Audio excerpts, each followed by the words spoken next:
but I think, you know what I mean, in general, you know what I mean? So that's why, you know, respect to you, sir. God bless you for everything, you know what I mean? Yeah. You overcame and, you know, to what you're doing, you know, and I know you started your, you know, your series, Healing is Gangsta. Yeah, Healing is Gangsta. I mean? Where, you know, you had different individuals, you know, come and discuss, you know, mental health issues amongst other significant topics, you know what I mean? But, you know, who, may I ask, is like, which interview or episode are you proudest of, and who had like the most, you know what I mean, the coldest story that's ever stood, that stands out to you, you know what I mean, while you was interviewing? Well, I had my homie on there. He, you know, he had a rag on his face. You know, I can't really get into too many specifics about his name and all that, but I know his story. I lived his story with him, so. You know, you can go on Healing is Gangsta and see it. You know what I'm saying? He talks about, you know, life in the gang, you know, in this gang culture and things like that. You know, he's Scope. You can see him at Scope on the Healing is Gangsta. But besides him, oh man, I had such an eclectic group of people. Badass stands out to me. You know what I'm saying? Because he's another one where I seen like. You know, he was out in the golden era of, you know what I'm saying, like when people was moving records. He was on stage at the House of Blues with people like Tupac and Snoop and people like that. But Badass definitely one of them.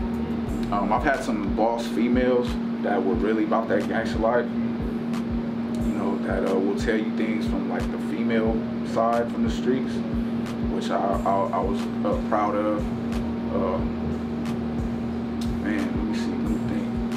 It's been so many that, I mean, I like every one of those cases, really, because I feel like the one thing I like about my show is that it shows different types of people from the same communities.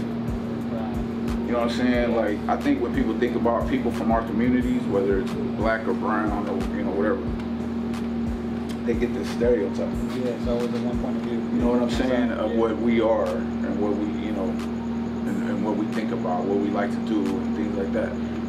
Each one of my guests were from the community, and they all represented different aspects of what made them unique, which I liked a lot. You know, I got to interview a senator.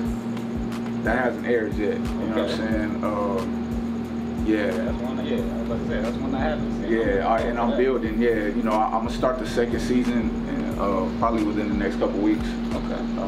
Of filming, so it's gonna be pretty good. But I'm looking forward. Yeah, I mean, I had to say Badass because it was his last testament, and then he passed away. You know what I mean? So I was so blessed. I got to give him his roses. Okay, that's why it stands out to me, because I got to give him his roses on tape.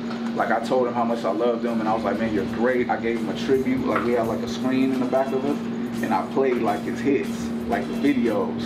You know what I'm saying? You know, his stuff with Snoop, his stuff with Pac.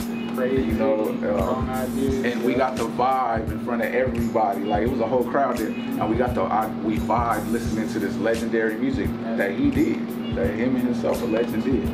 So that stands out to me. So Badass, most definitely.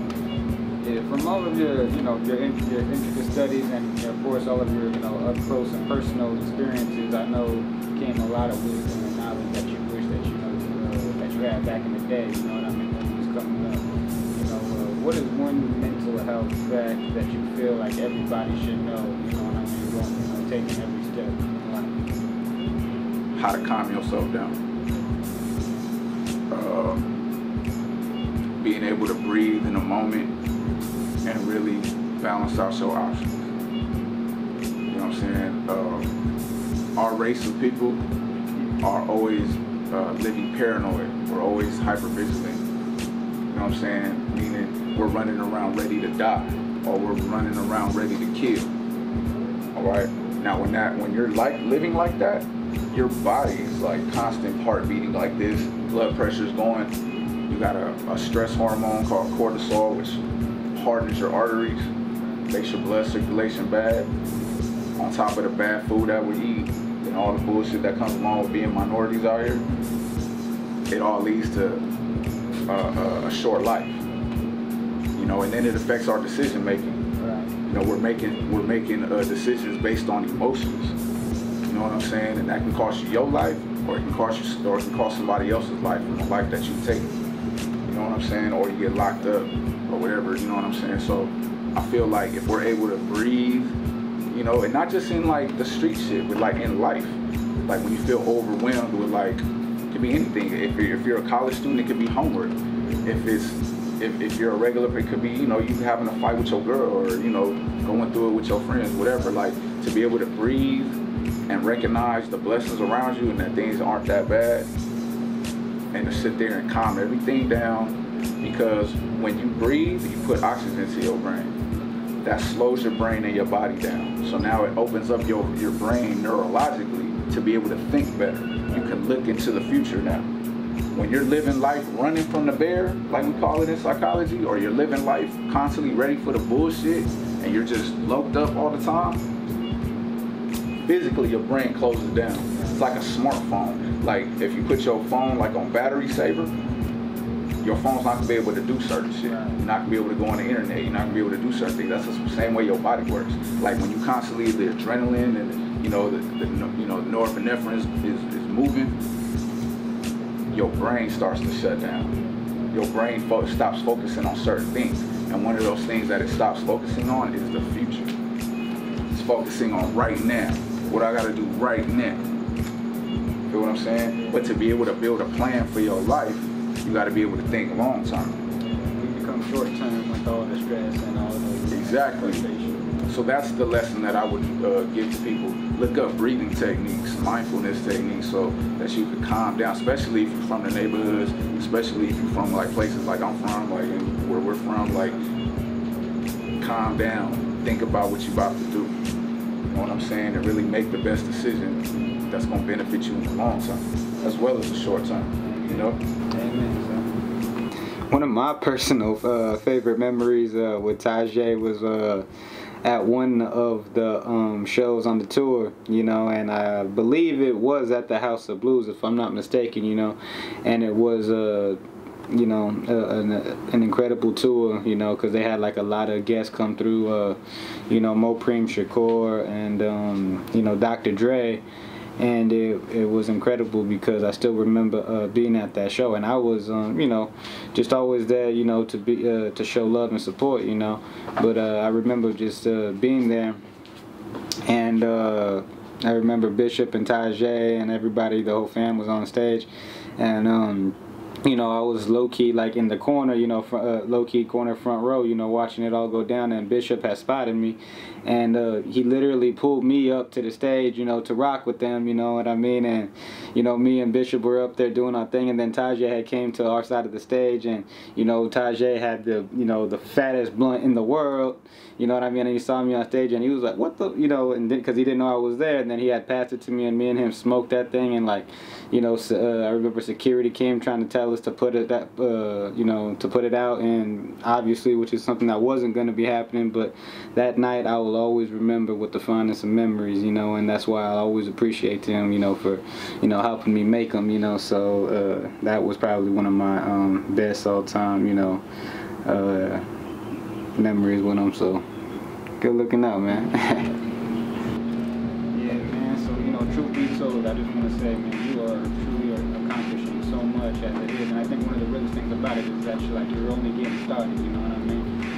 Already hip-hop's favorite therapist, and getting ready to become Dr. Taje, you know, so with that being said, I have to ask, who was one person alive today that you would love to sit down and have a mental health conversation with?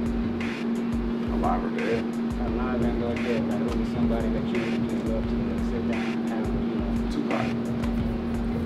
And I've talked to, you know, and that's only because of who I was when he died versus who I am now. I would want him to see me now. Yeah. You know what I'm saying? Yeah. And have like a equally yoked conversation now, you know what I'm saying? And cause he was such a genius, you know what I'm saying? And I feel like he was dealing with mental issues that helped lead to his demise, you know what I'm saying? As far as, you know, some of the things that he went through, as far as not having a father around, you know, dealing with all that, moving around all the time. These are things that cause trauma to your life, you know what I'm saying? And his trauma was there for everybody to see. You know know what I'm saying? Like, you know, he rapped about it and he showed it. You saw it in some of his last actions on this earth too. You know what I'm saying? So I would like to have that conversation with him. Because I had the conversation with Nip. I talked to Nip like right before he passed. So we had a great conversation about like what he was doing, what I was doing, and so yeah, Tupac. Same here, man. And you know, just to close this one out, man, I just want to just go back to, as you said, man, one thing that I feel like we've all been learning, especially as of lately, is how important it is, you know what I mean, to give the people you love and, you know, the people you respect their roses while they're still here, man. And I just want to say, man, you have definitely made, you know, yourself and, you know, your hometown soil, you know, the West Coast, very proud, you know, in a real way, and you have definitely represented, you know, us in a real way for decades, you know what I mean? So I just want to ask you, you know what I mean, what is one thing that about the West Coast that you are proudest of?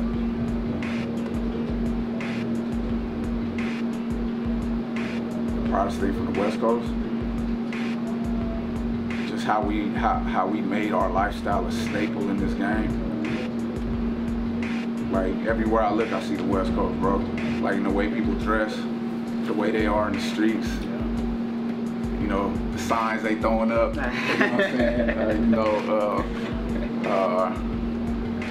how they rap, you know, everything from the car culture to the graffiti culture, you know what I'm saying? I mean, New York had the graffiti culture too, I ain't gonna take that from them, you know what I'm saying? They have some grace over there too. You know, yeah, I'm Puerto Rican and black, so, you know, I definitely give it up to the East Coast side of things, but as far as the West Coast, yeah, just how we just made our lifestyle. Like, we came and our lifestyle, like, took over. Yes. You know what I'm saying? And, you know, I don't even need to name all the artists that did it. You know what I'm saying? Like, you know, they're on the Rushmore, you know, Mount Rushmore, the rap. Yeah. You know what I'm saying? So, yeah, just how we just made our lifestyle a culture. You know what I'm saying?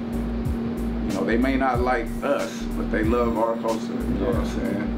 So. Yeah, they won't say it out loud. They won't say it in public.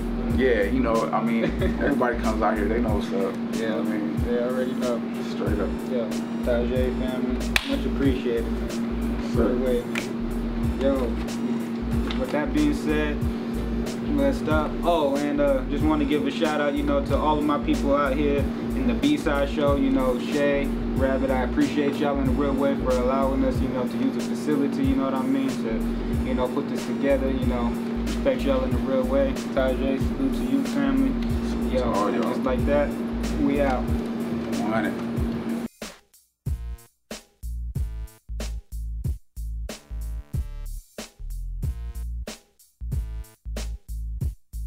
Let's go.